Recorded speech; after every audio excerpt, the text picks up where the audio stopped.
இந்த டாஸ்மாக் மாதிரியே பல டிபார்ட்மெண்ட்லயும் மறுபடியும் சொல்றேன், கட்சி நிதின்ற பேர்ல அடிச்ச கொள்ளைய ஒண்ணு ஒன்னா கவர்மெண்டோட கஜானாக்குள்ளேயே கொண்டு சேர்த்துக்கிட்டே இருக்கிறாங்க. இப்பவும் சொல்றேன், மக்கள் பணத்துல இருந்து ஒரு பைசா கூட தொடமாட்டோம், தொடவும் விடமாட்டோம், தொட்டா விடமாட்டோம், இதுக்கு முன்னாடி தொட்டவங்களையும் விடமாட்டோம்.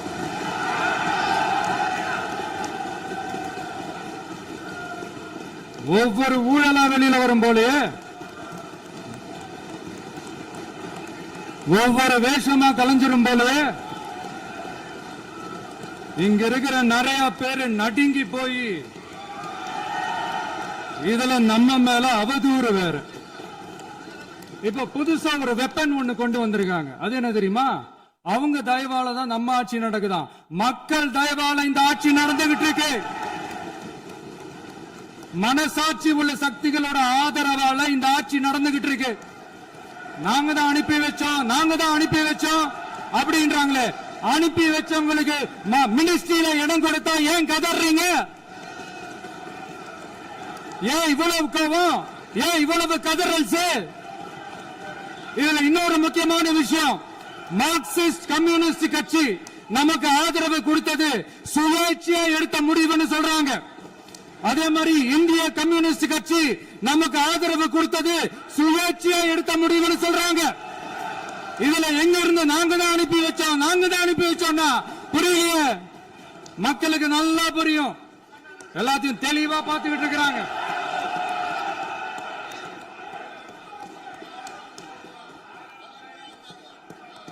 முதலமைச்சர் கண்டினியூ பண்ணலாம். வாங்க முதலமைச்சர்.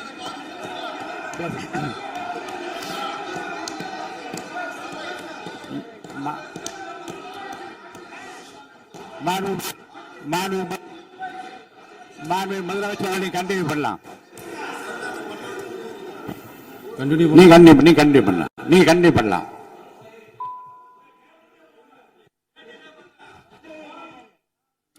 இந்த சமூக நீதி அரசு, சமூக நீதி அரசுன்னு சொல்றவங்களை பார்த்து கேட்கிறேன், நம்ம பட்டியலின சகோதரர்களுக்கு எத்தனை அமைச்சர் பதவி கொடுத்தீங்கன்னு கொஞ்சம் சொல்ல முடியுமா? ஆனா நம்மளுடைய அரசுல 8 அமைச்சர் பதவிகள் யாருக்கு? நம்ம பட்டியலின சகோதரர்களுக்கு. எல்லாம் நம்ம அண்ணன், நம்ம தம்பி, நம்ம தங்கச்சிங்க. அண்ணல் அம்பேத்கர் அவர்களுடைய கிட்டத்தட்ட 100 ஆண்டு கால கனவு இப்ப நிறைவேறி இருக்கு. நான் ஏன் கொஞ்சம் சவுண்டா பேசுறேன் அப்படின்னா அவங்களுக்கு கேட்கணுன்றதுக்காக, தப்பா எடுத்துக்காது. அதே மாதிரி பெண்களோட பாதுகாவலர் நாங்க தான் அப்படின்னு சொல்லிக்கிறவங்களை கேட்கிறேன், எத்தனை பெண்களுக்கு அமைச்சர் பதவியில இடம் கொடுத்தீங்க கொஞ்சம் சொல்ல முடியுமா? எங்க அரசுல 4 சகோதரிகளுக்கு அமைச்சர் பதவி கொடுத்திருக்கிறோம்.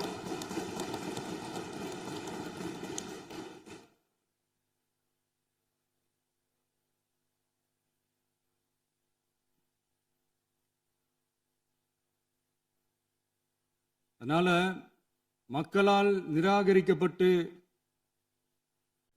மக்களால் அகற்றப்பட்டவங்களுக்கு ஒன்னே ஒன்னு சொல்லிக்கிறோம், தப்பே செய்ய மாட்டோம், ஊழலே செய்ய மாட்டோம், நேர்மையா தான் இருப்போம், நியாயமா தான் இருப்போம் அப்படின்னு சொல்றவங்களால மட்டும்தான் கூட்டணி ஆட்சி அமைக்க முன்வரும்.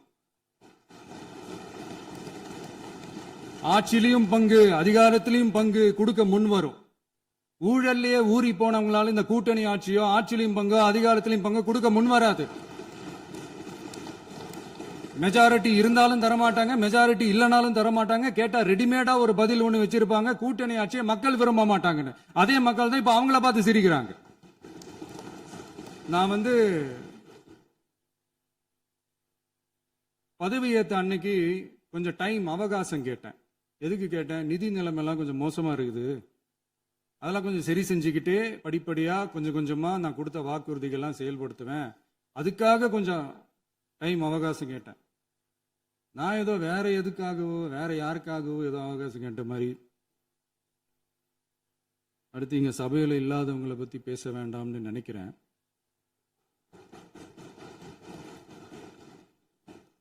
இங்க நம்மளை பத்தி அவதூறு பரப்புறதோட மட்டும் இல்லாம இப்ப நம்ம மக்கள் மேலயும் அவதூறு பரப்ப ஆரம்பிச்சிட்டாங்க.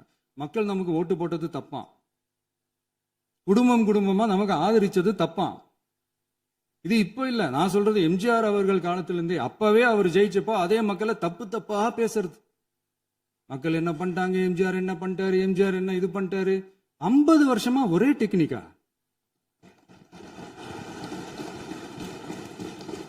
டெக்னாலஜி எல்லாம் மாறி வேற எங்கேயோ போயிட்டு இருக்கு பஸ்.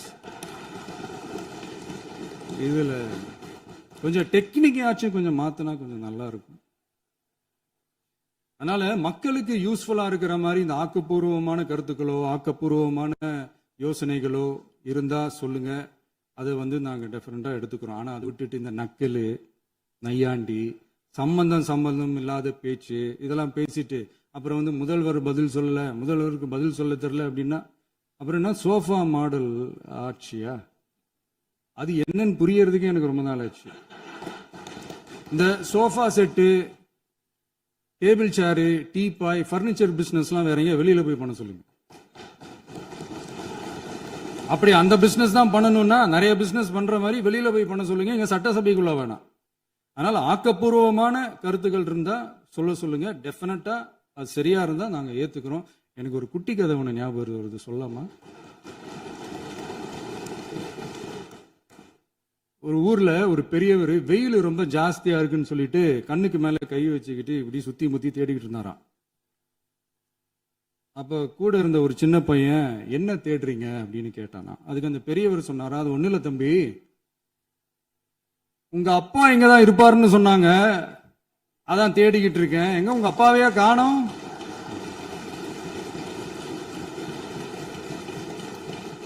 இல்ல அந்த எங்களுக்கும் நக்கலா நையாண்டியா சம்பந்தம் இல்லாத குட்டி கதை இதெல்லாம் எங்களுக்கும் பேச தெரியும். அந்த கதையில பெரியவர் அப்படி சொன்னாராம், தப்பா எடுத்துக்காதீங்க. அந்த கதையில பெரியவர் அப்படி கேட்டாராம். அதனால யாரும் இங்க டென்ஷன் ஆக வேணாம். அதனால இன்னொரு இந்த என்னுடைய உரையை முடிக்கிறதுக்கு முன்னாடி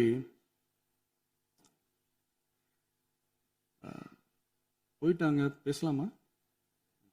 உங்க கருத்துக்களை நீங்க முழுமையாக மன நிறைவோடு பேசலாம். டிவியில பார்ப்போம்.